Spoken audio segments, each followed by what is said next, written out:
하겠습니다. 옆 사람과 서로 인사 나누시겠습니다. 오늘도 승리하셨습니다. 눈을 마주치면서 오늘도 잘 오셨습니다. 할렐루야. 우리는 왕같은 제사장입니다. 할렐루야. 우리는 보배롭고 또한 존귀하고 또한 우린 사랑스러운 자이죠. 할렐루야. 이사야서 43장에 우리에게 말씀하셨죠. 이 백성은 내가 나를 위하여 지었나니 나의 찬송을 부르게 하려 함이라. 자, 이 씨 뿌리는 비유, 이 천국의 비밀은 바로 이 비유는 파라볼레. 그 다음에 천국은 바실레이아, 그러니까 하나님 나라, 즉 바실레이아 미스테리온, 그 천국의 비밀을 바로 씨 뿌리는 비유 7가지를 통해서 예수님은 말씀하셨습니다. 씨 뿌리는 비유, 가라지의 비유, 겨자씨의 비유, 누룩의 비유, 감추인 보화의 비유, 그 다음에 진주의 비유, 그물의 비유, 7개의 비유 가운데 오늘은 세 번째, 바로 네 번째, 우리가 같이 겨자씨의 비유와 누룩의 비유를 통해서 바로 이 비유는 어떤 교훈을 바로 우리에게 주시는가. 바로 이 비유라는 이 파라볼레, 이 비유법은 직유법 또한 은유법을 사용하시는데 마치 뭐뭐처럼 이렇게 비유할 때에 그것을 바로 비유법이라고 하죠. 그러므로 예수님은 바로 예수님 당시에 팔레스타인의 그 농경문화, 그 다음에 여러가지 바닷가의 생활하고 있는 많은 그 어부들을 설득시키기 위해서 비슷한 사물과 현상과 관념을 끌어내어 설명하는 방법이 바로 이 비유법인 것입니다. 그러므로 지금 말하려는 핵심을 이해시키기 위해서 바로 일상생활의 낯익은 상황들을 예를 들어 설명하는 방법이 바로 비유법이죠. 그러므로 여러가지 씨 뿌리는 비유, 알곡과 가라지의 비유, 겨자씨의 비유, 누룩의 비유 등 예수님은 비유로 말씀하신 목적은 바로 이 기본적으로 하나님 나라 진리를 평범한 사람들도 알아들을 수 있도록 가르치기 위한 그 의도가 그 밑바탕에 깔려 있는 것입니다. 자, 그러므로 바로 이 천국, 즉 하나님 나라의 그 진리를 흥미있는 형태로 계시해 주시기 위해서 마태복음 13장 10절로 11절 새로운 진리를 흥미를 가진 청중들에게 알려주기 위해서 그 모든 그런 회중과 대상들이 농촌에 살고 있는 사람들, 바닷가에 살고 있는 어부들이기 때문에 바로 흥미를 가진 그 대상과 회중들에게 그것을 쉽게 알려주기 위함이었던 것이었습니다. 마태복음 13장 10절로 12절 또한 신비한 진리를 이미 알고 있는 사물들과 비교함으로써 알게 해줍니다. 13장 11절. 그 다음에 관심 없는 청중들에게 진리를 감춰주고 바리새인들과 사두개인들과 종교 지도자들에게는 그 진리를 감추고 하나님의 뜻을 알게 하기 위해서 그런 것이죠. 마태복음 13장 11절로 15절 또한 진리를 살아가는 자들에게 진리를 더 사모하기 위해서 그런 거예요. 감추어진 그런 어떠한 보화, 그것이 무언가 신비스럽다. 미스테리온. 그 다음에 진주 장사가 그 진주를 사는 그 비유, 그것은 과연 무엇인가. 더 이것이 신비스러우니까 많은 그 회중과 청중들이 그것을 더 사모하게 되어지게 된다는 것, 천국을.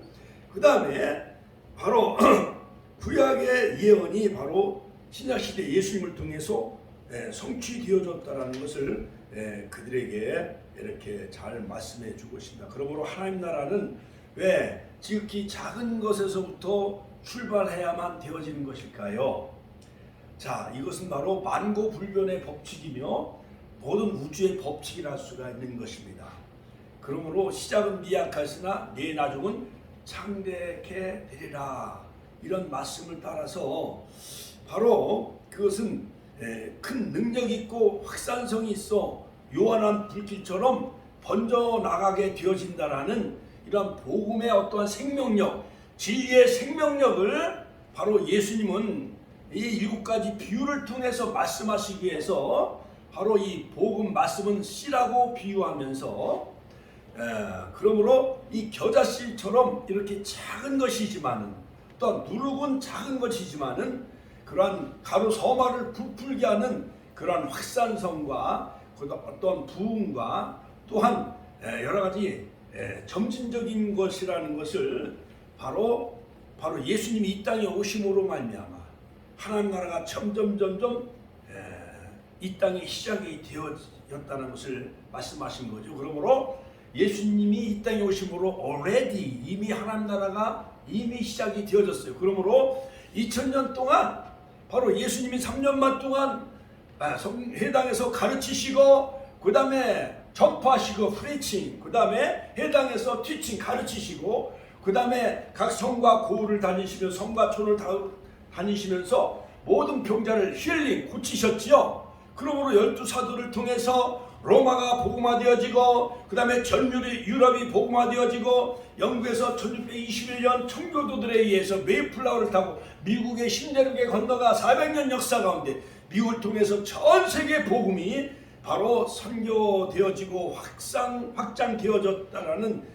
확장되어진 이러한 모든 그런 하나님 나라의 그 전파에 대한 그러한 점진적이며 더 확산이 되어지고 점진적으로 더 부흥하고 발전하게 되어진다라는 이러한 놀라운 천국의 그 비밀과 그 원리를 7가지 비유를 통해서 예수님은 이러한 모든 그러한 회중들에게 그렇게 잘 말씀해 주신 거예요. 그러므로 여러분, 우리 속담에 이런 말이 있죠. 자, 쉽게, 저를 보세요. 작은 고추가 뭐라고요? 맵다. 그런 작은 것이지만은 어떠한 매운 것에 있어서는 뭔가 그걸 강조하기 위해서 작은 고추가 뭐요? 맵다. 그런 그 속담이 있잖아요. 그 다음에 티끌모아 태산. 그렇지요. 작은 것이지만 그것이 모아지면 태산과 같이 높아진다. 그 다음에 낙숫물이 무엇을 뚫어요? 큰 바위를 뚫는다. 자, 그러므로 이러한 모든 속담은 작은 것이 나중에 점점 커진다라는 그러한 그것을 강조하는 그러한 그 속담이라 할 수가 있는 것입니다.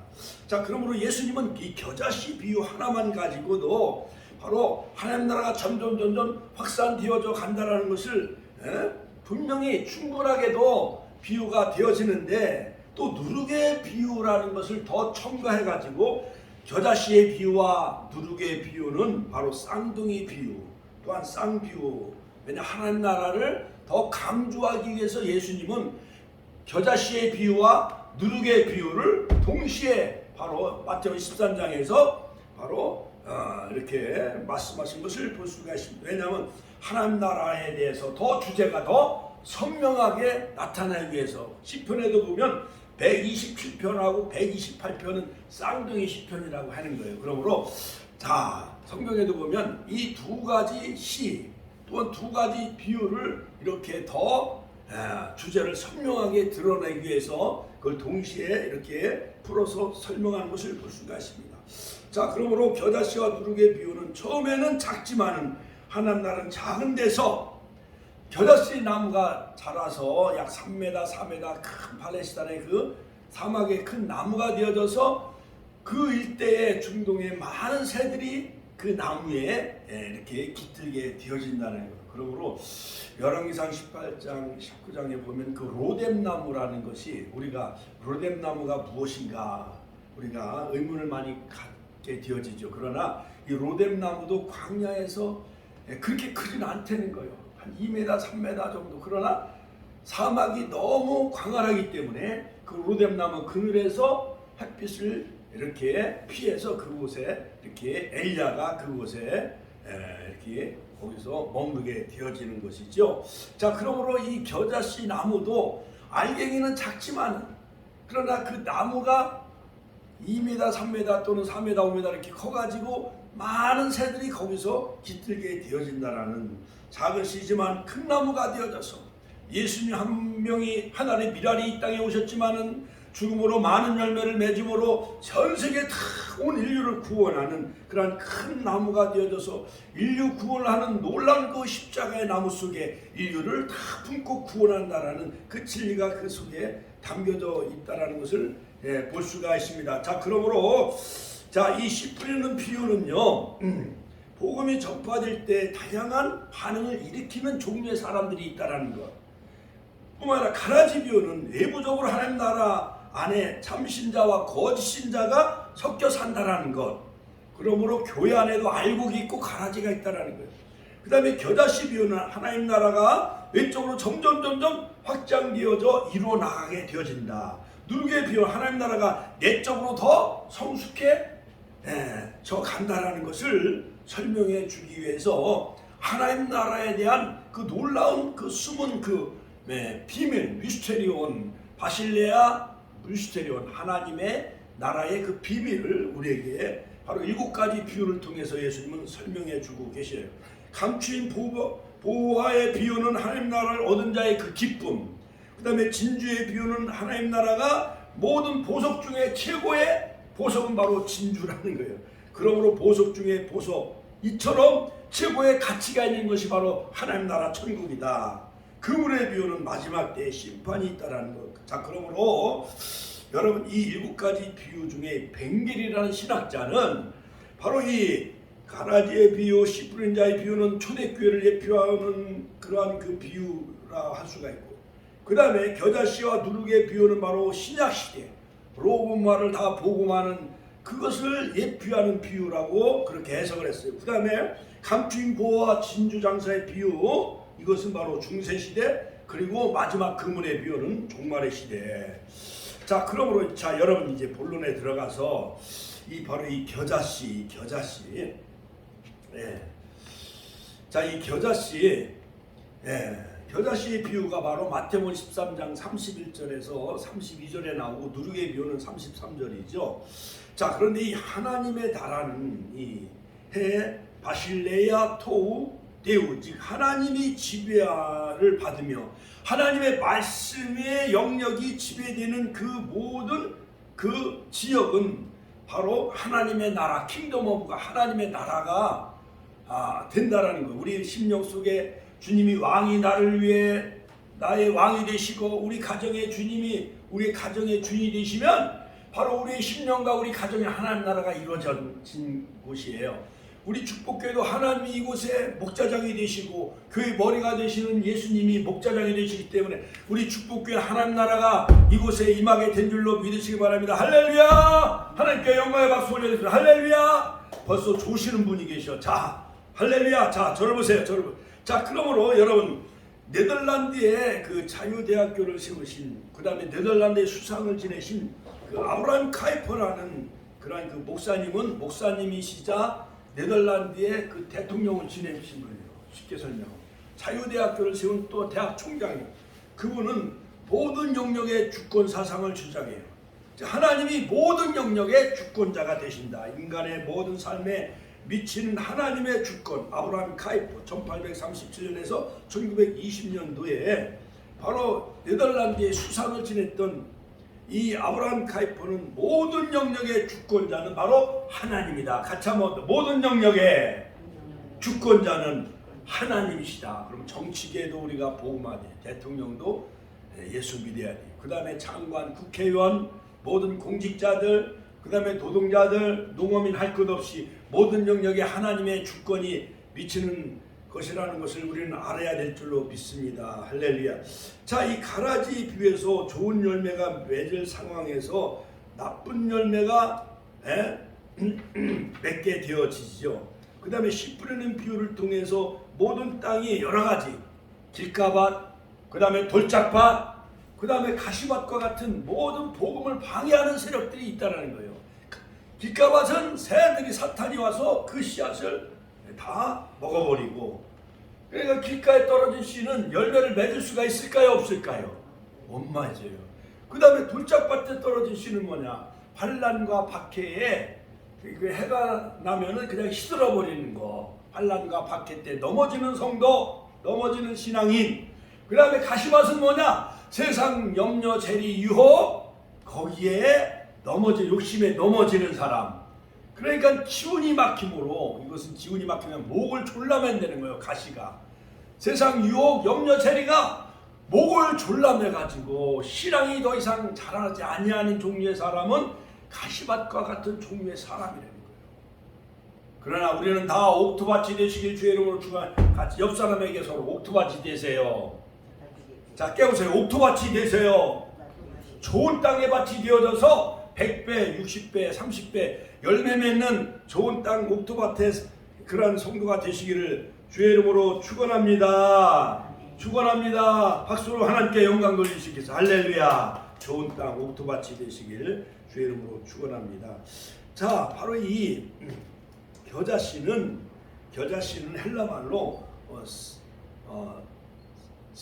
시나피라고 하는데, 이 겨자씨 시나피 헬라 말로 이 채소에 속하는 식물, 우리가 예를 들어서 갈비, 숯불갈비 같은 거 이렇게 구워서 먹을 때 겨자나무 그 식물 거기다 상추 같은 거 그냥 싸 먹어야 안 싸 먹어요? 싸 먹잖아요. 그렇죠? 그러므로 이 채소가 이 파란 잎인데 이 줄기가 자라면은 2m 내지 3m, 4m까지 이렇게 식물이 자란다는 거예요. 그 식물을 바로 락시온이라고 하는데, 바로 이 겨자씨가 담배씨 봤어요? 담배씨? 자, 윤장훈 권사님 담배씨 봤어요? 담배씨? 담배씨가 깨알보다 작아가지고, 예? 이렇게 입김에 이렇게 깨알 같은 것이 날아가야 안 날아가요? 담배씨도 날아가야 안 날아가요? 자, 그거 마냥 이 겨자씨는 너무너무 작은 거예요. 천국은 마치 사람이 자기 밭에 갖다 심은 겨자씨 하나이라고 해서 하나과 같다고 예수님은 말씀하셨어요. 겨자씨는 이 땅에서 뿌리는 씨앗 중에서 가장 작은 씨가 바로 이 겨자씨인데, 그래 이 겨자씨는 외견상 커요, 작아요? 작지요. 호박씨는 커요, 작아요? 호박씨는 크잖아요. 그렇지요. 자, 그런데 여러분, 호박씨는 크지만은 겨자씨 또는 깨라든가 담배씨는 작아요. 그렇죠? 그러므로 겨자씨는 외견상 작아 보이지만은 그 안에 생명력이 있어요, 없어요? 생명력이 약동하기 때문에 그 뿌리를 내리고 싹을 틔우며 점차 자란 후에 바로 이 겨자씨가 자라서 큰 나무가 되어진다는 거예요. 여기에 이 파인애플 이런 거 마냥, 지난번에 베트남 라오스 갔더니 강가에 이 파인애플 나무가, 종려나무가 얼마나 울창한지요. 자, 그것처럼 그러니까 큰 나무가 되어지면은 봄이 되면 새들이 이제 저 중동 지중해에서 새들이 날라와서 그 겨자씨 나무에 앉아요, 안 앉아요? 앉는 큰 나무가 되어져서, 자, 그러므로 이 팔레스타인에서는 이 겨자나무가 3 내지 4m까지 울창하게 자란다는 거예요. 그래서 공중에 새들이 날아와서 거기서 집을 짓는다는 거예요. 여러분, 까치가, 나무가 이렇게 있으면은 까치가 거기서 집을 져요, 안 져요? 또 춘삼월이 되어지면 강남에 간 재미들이 날아와서 추녀 밑에 집을 져요, 안 져요? 그거 마냥 모든 공중에 날아가는 새들이 이 겨자나무에다가 집을 짓고 거기에 깃든다는 거예요. 그러므로 이 겨자씨의 비유의 핵심의 내용은 뭐냐? 하나님의 왕국이 그 처음에는 지극히 스몰, 작지만은 자라서는 매우 커진다는 거예요. 이것이 뭐냐? big, great, 커진다는 거예요. 하나님의 말씀은 놀라운 능력이 있습니다. 이 땅에 설립된 하나님의 왕국이, 그리스도의 교회는 초기에는 너무 미약하지만은, 눈에 띄지 않을 정도로 이렇게 미약하지만은, 그러나 그 나라는 마치 생명체와 같이 부흥하고 성장하게 되어진다는 거예요. 그러므로 이 비유를 말씀하실 때 그 배경은 뭐냐? 바로 이 농부는 하나님이라고 비유하고, 밭은 하나님의 나라, 겨자씨는 복음 말씀. 그럴 때 공중에 그 새들이 겨자나무에 깃든다는 그 비유는 바로 모든 그 제자들이 낭만과 실망, 좌절감에 빠졌어요. 예수님의 제자들이 주님을 따라다니면서 천국 운동을 할 때 하나님 나라가 아주 영광스럽고 장엄하게 아주 크고 멋지게 금방 올 줄 알았어요. 예수님이 다윗 왕처럼 왕이 되어지시고, 로마 카이저 시절을 다 일거에 다 제거하고, 그리고 이스라엘 나라가 로마의 속박에서 벗어나 대한민국이 1945년 8월 15일 해방을 맞이한 것 마냥 이스라엘 나라가 로마에서 해방되어져서 이 예수님이 정말 그 보좌에 앉아서 모든 그 지중해 그 근동 일대를 다 지배하는 그런 하나님 나라가 정치적으로 다윗 왕처럼 이렇게 임하게 될 줄 알았어요. 그러나 예수님이 허망하게 십자가를 지시고 그냥 고난당하시고 죽으시고 그런 걸 보고 다 제자들이 다 도망가요, 안 도망가요? 다 도망가요. 베드로도 겟사렛라 나는 물고기 잡으러 가노라 하면서 물고기 잡으러 가잖아요. 요한복음 21장. 그러나 부활하신 예수님은 실망과 좌절에 빠진 그 제자들을 찾아가셔요, 안 찾아가셔요? 찾아가시죠. 요한의 아들 시몬아, 내가 나를 사랑하느냐? 내 어린 양을 먹이라, 내 양을 치라, 내 양을 먹이라 말씀한 목양 사역의 위임을 맡기시잖아요. 할렐루야. 하나님께 영광의 박수 올려드립시다. 할렐루야. 그러므로 자, 이 복음이라는 것은 히브리말로 뺏어라라고 하고 헬라말로는 유앙겔리온, 영어로는 굿뉴스, 이 좋은 소식, 바로 기쁨의 소식인데, 바로 이 예수님이 전도할 때 3년 반 동안 귀신이 다 쫓겨갔습니다. 병자도 38년도 8년에 병자도 고쳤습니다. 날 때부터 소경된 자 실로암 못에 가서 씻으랄 때 소경이 눈을 뜨게 되어졌어요. 할렐루야. 또한 나사로도 살렸습니다. 요한복음 11장. 그 다음에 나인성 과부의 아들도 살렸어요. 누가복음 7장 14절. 해당장 야이로 딸도 살렸어요. 마가복음 5장. 자, 그래서 많은 사람들이 구름대처럼 벌떼처럼 모여들기 시작합니다. 오병의 기적의 역사를 일으킵니다. 나사로 살릴 때 많은 사람들이 예수님을 임금 삼으려고 했었어요. 그러나 제사장들이 시기하여 예수님을 십자가에 못 박지요. 자, 그러므로 전체적인 면에서 볼 때 바로 하나님 나라가 곧 임하게 될 줄 알았어요, 제자들. 그래서 예수님이 십자가에 돌아가시자 실망하여 낙담하고 있던 제자들에게 예수님은 말씀하시는데, 얘들아, 같이 한번 얘들아, 너희들 겨자씨나무 알지요. 처음에는 그것이 자꾸 미미하지만은 보잘것없지만 아무것도 아니지 않지만은, 그러나 그것이 자라서 나중에 보면 키가 커서 3m 되면 그것이 큰 나무가 되어져서 새들이 와서 깃드는 걸 알지요. 자, 겨자씨보다요 더 작은 것이 있는데, 제가 설교를 준비하다 보니까 서양란에 보니까 700만 개의 씨가 그 포자 속에 700만 개의 씨가 있는 그 서양란 에비비 딕탄이라는 그 서양란에 보면 그 씨가요 한 포자에 700만 개가 거기에 이렇게 스며져 있다라는 거예요. 그러니까 얼마나 작은 씨가 많이 이렇게 한 포자에 담겨져 있는지요. 자, 그러므로 여러분 선지자 다니엘이 보면 다니엘서 2장에 보면 그 뜨인돌이 나타나서 그 금신상을 다 무너뜨리죠. 머리는 노시고 바벨론, 그 다음에 금은 가슴은 노시고 메데파사, 은, 그 다음에 노선 여러 가지 헬라, 그 다음에 철은 로마, 그 다음에 10발가락은 신생 로마 진흙과 철이 섞여 있지만, 그러나 뜨인들이 그것을 신상을 무너뜨려야 안 무너뜨려요?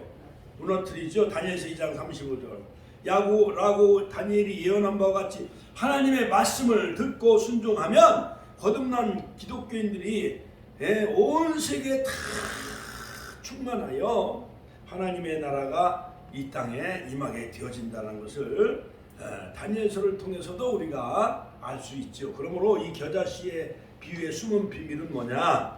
그 속성은 겨자씨의 비유는 누룩의 비유와 더불어 복음이 세상 속에서 신속하게 그리고 조용하게 철저하고 확실하게 퍼진다는 것을 바로 이 두 가지 비유를 통해서 우리에게 잘 말해주고 있는 것입니다. 자, 그러므로 여러분 우리나라가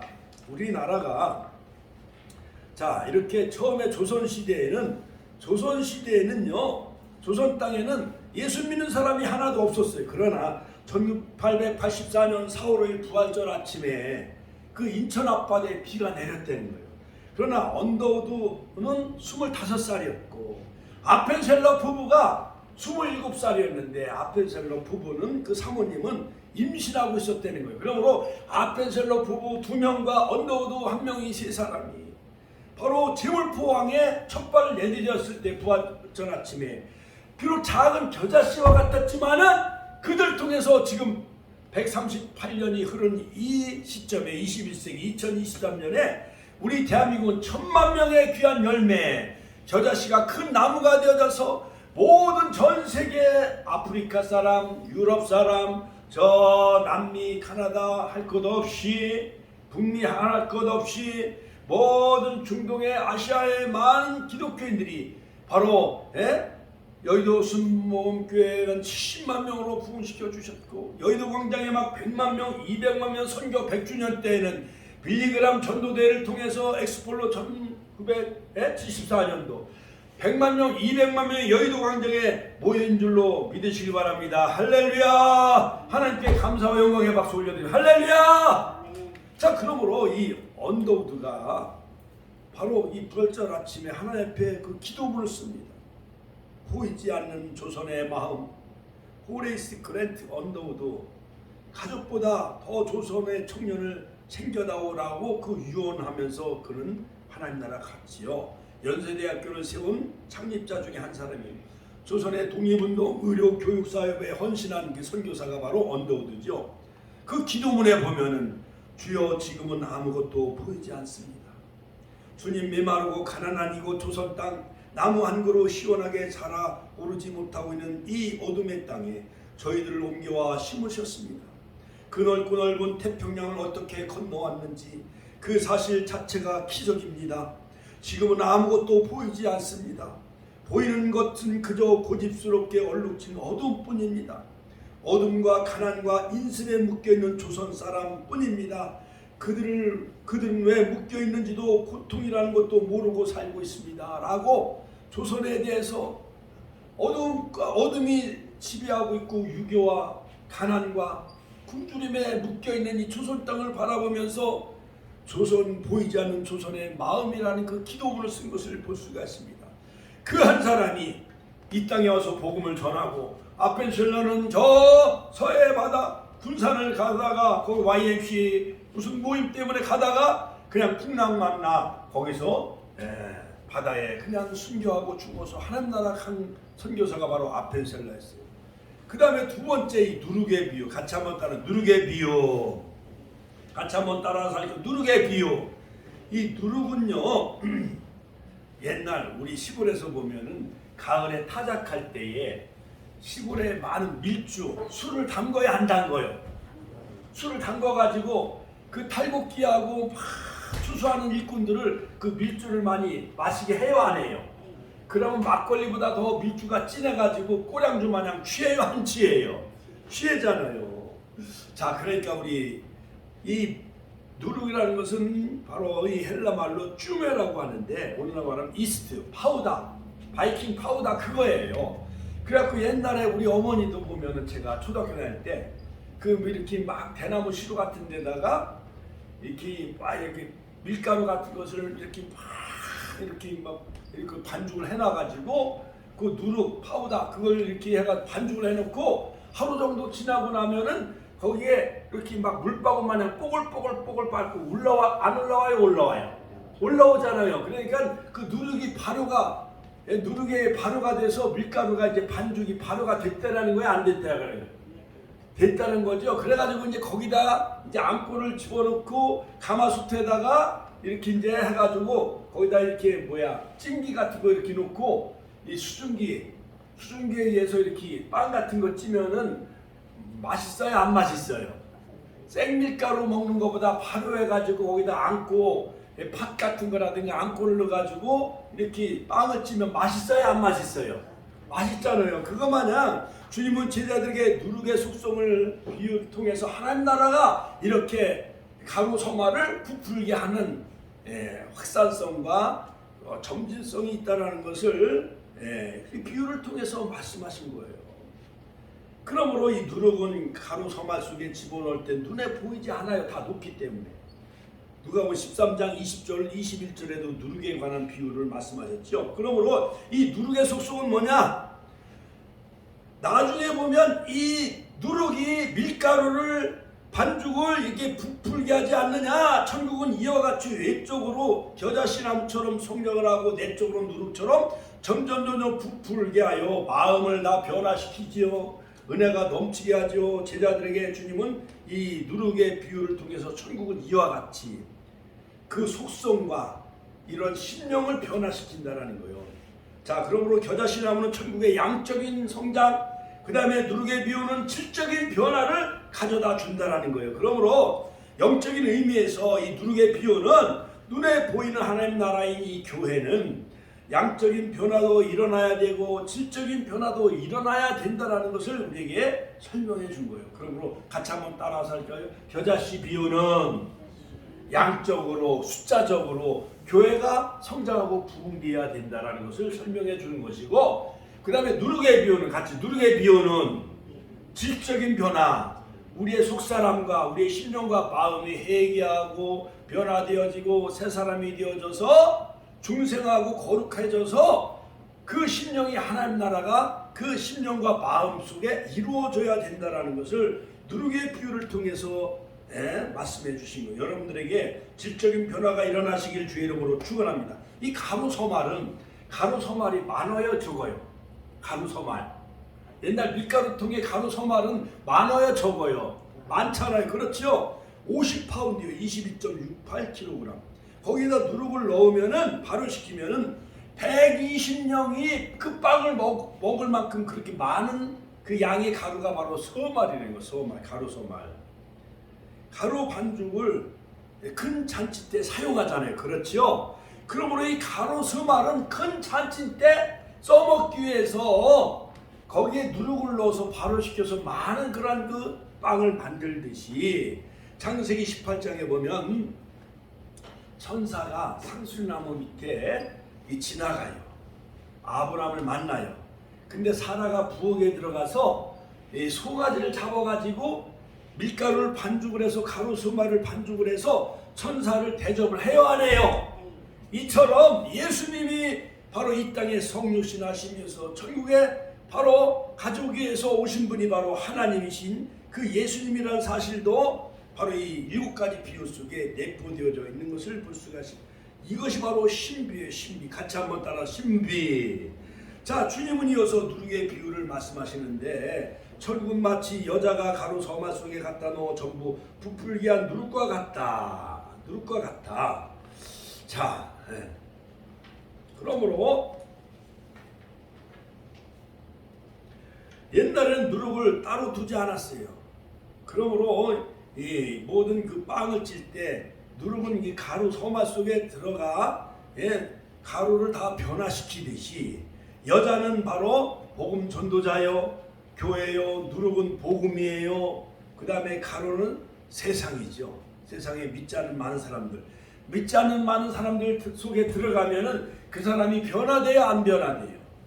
그러므로 1907년도 하디 선교사를 통해 가지고요, 그가 평양에 복음을 전할 때 평양 장날에 기믹두 깡패가 나타나면 여자들이 다 도망갔대요.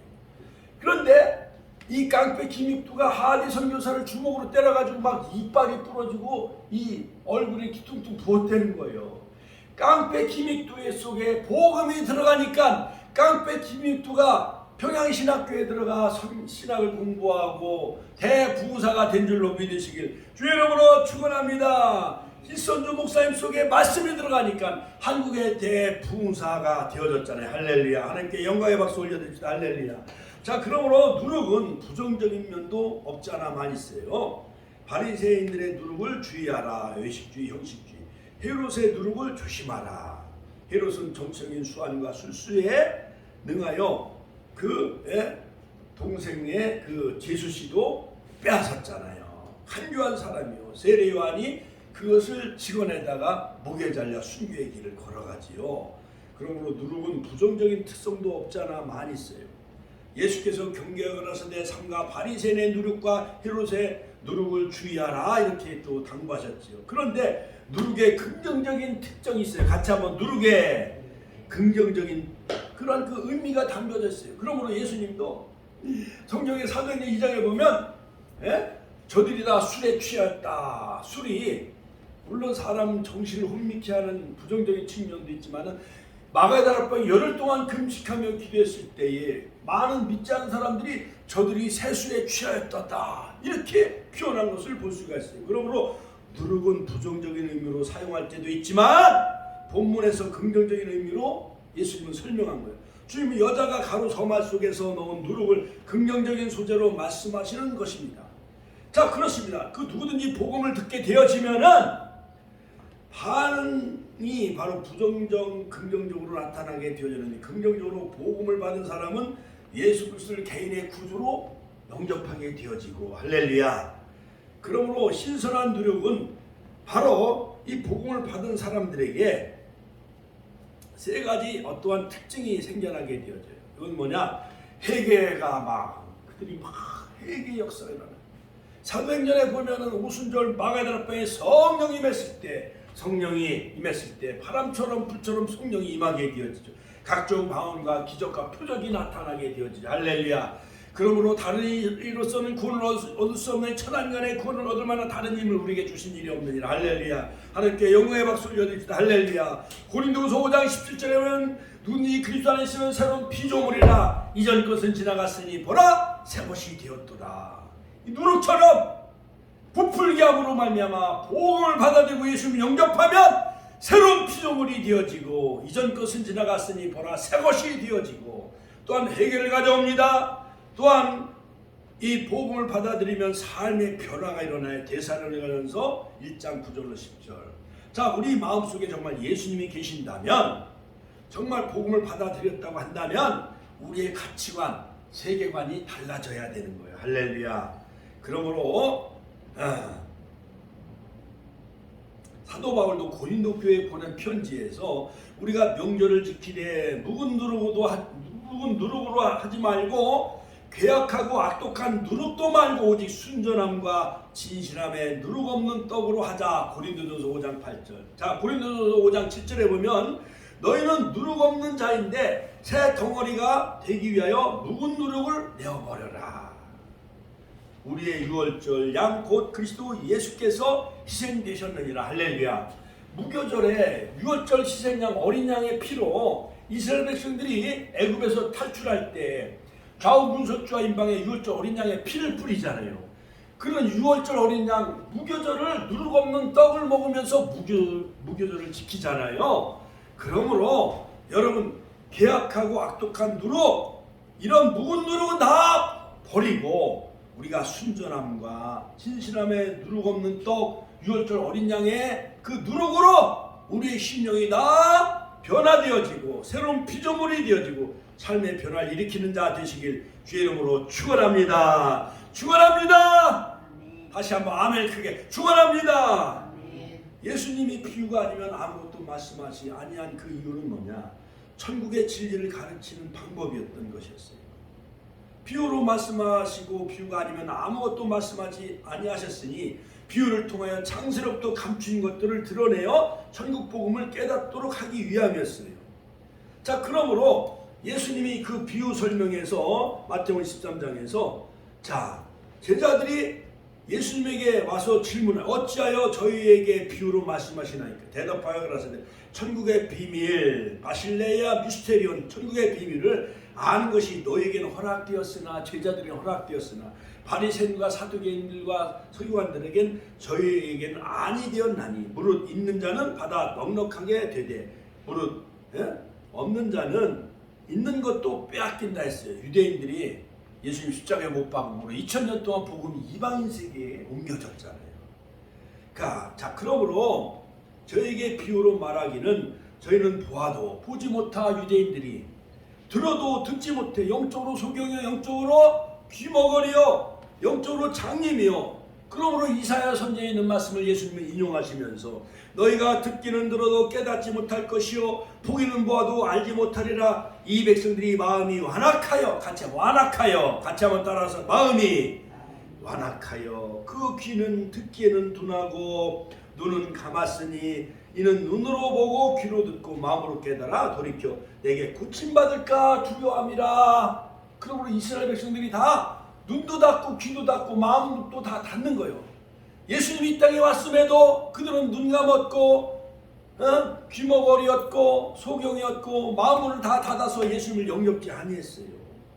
그러나 너희는 눈으로 봄으로 너희 귀는 들음으로 복이 있도다. 할렐루야. 우리 옆 사람에게 눈으로 보고 귀로 들음으로 우리 권사님은 복이 있습니다. 우리 성도님은, 우리 집사님은 남녀세 전도사, 남은총 전도사 다 복이 있는 줄로 믿으시기를 주의 이름으로 축원합니다. 축원합니다. 하나님께 영광의 박수 올려드립시다. 할렐루야.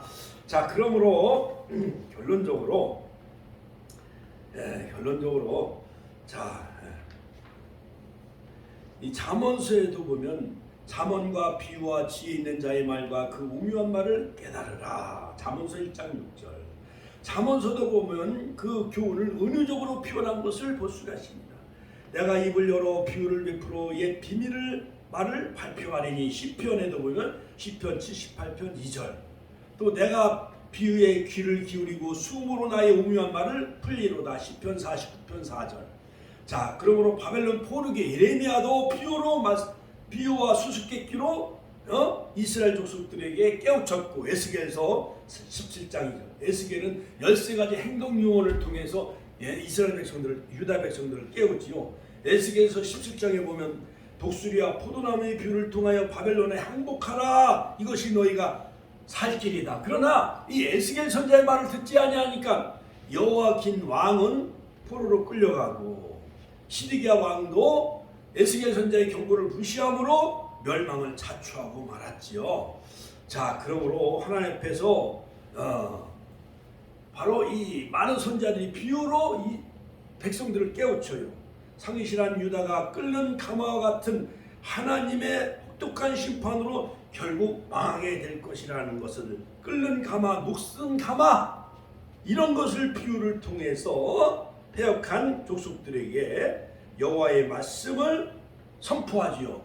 그러므로 녹슨 가마를 걸라. 그러니까 이스라엘 백성들이 그 선자의 말이 무엇인지 그들은 알아들을 수가 없었던 것이었습니다.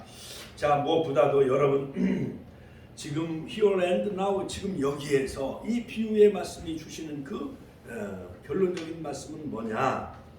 자, 바로 이 비유의 말씀을 통하여 무엇보다도 우리는 생명력이 있는 그 시, 겨자씨, 10분의 1 비유를 통해서 알곡의 시를 통해서, 겨자씨와 누룩을 통해서 바로 이 하나님 나라는 작은 겨자씨와 같을지라도 그 겨자씨가 점점 자라서 모든 인류를 다 구원하게 되어진다라는, 예수님 십자가의 그늘에 깃들게 되어지고 가로 서만을 통하여 불풀게 한 누룩처럼 약동하고 성장하여 작용하여 모든 심령들을, 모든 아프리카 사람들, 모든 전 세계, 아시아뿐만 아니라 남미, 북미 모든 사람들을 다 변화시키게 하는 누룩의 그 특성을 사용하여 하나님 나라가 이와 같이 점점 크게 이루어진다는 것을 예수님은 말씀하신 거예요. 그러므로 한 비유를, 한 예화를 통해서 작은 거인 그 웨슬레는 그 아버지가 5대째 목사였어요. 어머니도 모친도 5대째 목사의 가정에서 태어났습니다.